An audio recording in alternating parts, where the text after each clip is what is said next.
one of the surest ways to cut into your profit is to eat items that are damaged in shipping, and you can fight it and you can apply the insurance and you can do all that crap.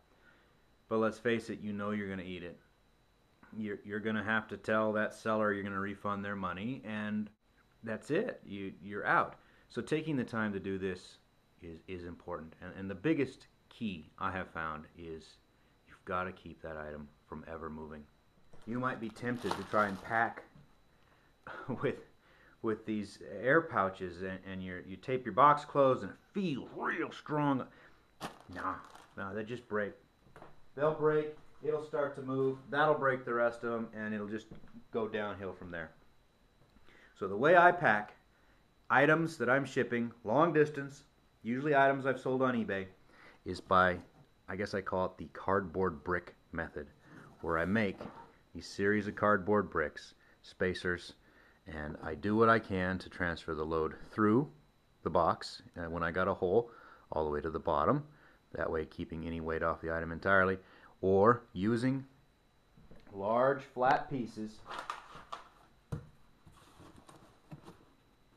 to space the load onto areas that can hold it. And before I close this box up, you'll get another stack right here, though it won't be glued, another stack right there that'll bring that up level so that this flap has some of the weight taken off of it. And that should get it there. I'm not going to guarantee it to survive a 3-foot fall onto concrete, and I mean there's a limit to what you can do, but I will guarantee that it'll survive a 3-foot fall onto other boxes. So to some extent I suppose it comes down to random chance. Is your box first off the truck, or is there somebody else's precious heirloom there to cushion the blow? I used to sell a lot, and don't skimp on the packing. That is one sure way to cost yourself money. When it comes down to sealing it, I do something I call mitered tape corners. So I have a piece of tape that runs up and over and across each of the corners, top and bottom. Don't trust the fact that it's already tape closed on the bottom. It's been sliding around, and who knows if that tape's been damaged. So I'll usually do that. I buy the good tape, and you got to remember, grand scheme of things, packing tape is very, very cheap. So I buy the good tape, and whenever I put an address on, I cover it completely in tape. And then I'll have my return address up here, which I'll just write on the box, but then I'll go over the top of it also with tape, so that, you know, dampness, wetness, a sweaty hand, a dirty glove, nothing short of actually ripping all this off is going to obscure your address. I've even been known to glue the boxes shut, and I mean, I've never had anybody complain when they get them, because usually it's an important item, and boy, nothing firms up a box. Pull up those bottom flaps, 4 dabs of glue, pull the bottom flaps down, stack all your stuff, glue the top flaps closed. You'd be amazed how much that'll firm up a box, and that alone might be enough to keep your items safe, because it's all about no returns. It's not my problem if it's a bugger to get open on their end. It is my problem if it doesn't make it.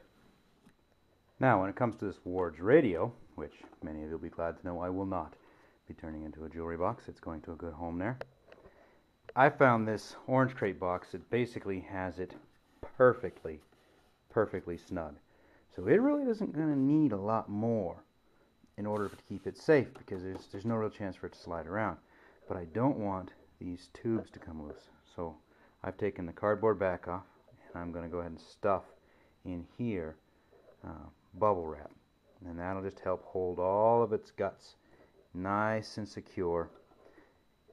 I don't want this thing to end up shipped upside down, say, and have the weight of the radio circuitry itself hanging, although it feels very tight. But if I can put anything in here to help prop things up, help keep things, obviously you don't want to damage any of the tuning stuff, but just keep things secure. And then you put the back on, and then you leave the person a note that says, remove the stuff from the inside before you start it. Anybody who's buying a radio like this is, you know, they know what they're doing. They're going to probably restore it or something. So that's what I would do with this one. And then I got a box that just slips over the top, and wrap, and away we go.